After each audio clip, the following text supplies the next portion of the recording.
So today let's see the connection of reversing camera to a Kayhan audio unit. So we receive a lot of questions and inquiries every day about the connection of the cameras. So let's see how to connect them.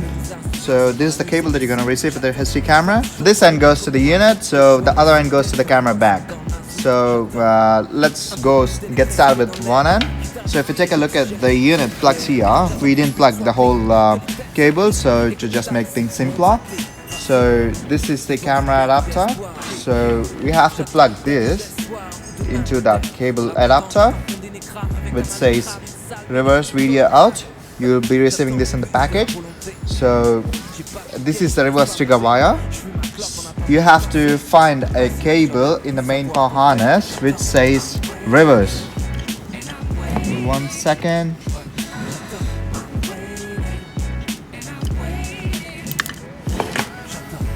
There we go. This is the cable which says back or reverse in some cases. So you just have to join these two cables together. These two together to trigger. So this is the cable which will be triggering the reverse video out when you put on reverse gear. De voir un SDF qui crève dans sa piste. Développé et paraît-il civilisé, mais on attend que l'extrême passe pour se mobiliser. J'attends tout des autres et eux attendent tout des autres. Ceux-ci même qui attendent tout de moi. J'attends cette émission ou c'est le dernier qui tient sur bout de bois. Même si je sais que dedans on se fout de moi. Début septembre j'attends le 11. So guys, please make sure that you solder the wire so it won't come loose.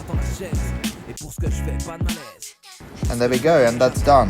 And let's have a look at connection at the back, how you gotta do it. So when you take the camera out,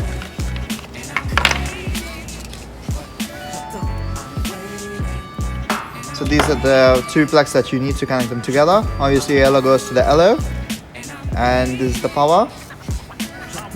And make sure these two cables are not touching each other. As you can see, it has to be separated because one's the power and one's the negative. So we can either just cut them both at the bottom or just make it one shot so they won't be touching each other. So this is the connection when you have the CAN bus, because CAN bus triggers the reverse camera. So another type of connection when you don't have the CAN bus, you have to do the same connection in the front, and at the back you have to connect this wire, red wire coming out of this this plug here, into the power of reverse tail light, reverse light in the tail light. So that triggers the power to the camera.